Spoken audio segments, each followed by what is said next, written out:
इमाम इब्न तैमिया रहमतुल्लाह अलैह की एक बहुत अजीम बात, वो कहते हैं अहलुस्सुन्ना, वो कहते हैं अहलुस्सुन्ना हुम आलम बिल हक व अक्रम बिल खल्क।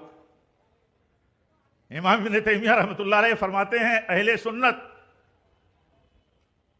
ये सबसे ज्यादा हक का इल्म रखते हैं, सबसे ज्यादा हक का इल्म अहले सुन्नत।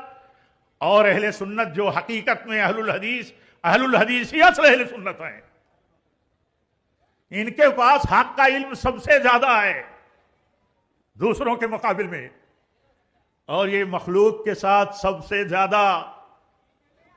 ज्यादा करीम हैं, सबसे ज्यादा अच्छा बर्ताव करने वाले हैं, सबसे ज्यादा रहम करने वाले हैं, सबसे ज्यादा उनके हुकूक को जानने वाले हैं, और सबसे ज्यादा मखलूक का एहतराम दायरे में रहते हुए किस तरह करना है सबसे बेहतर ढंग से यही जानते हैं।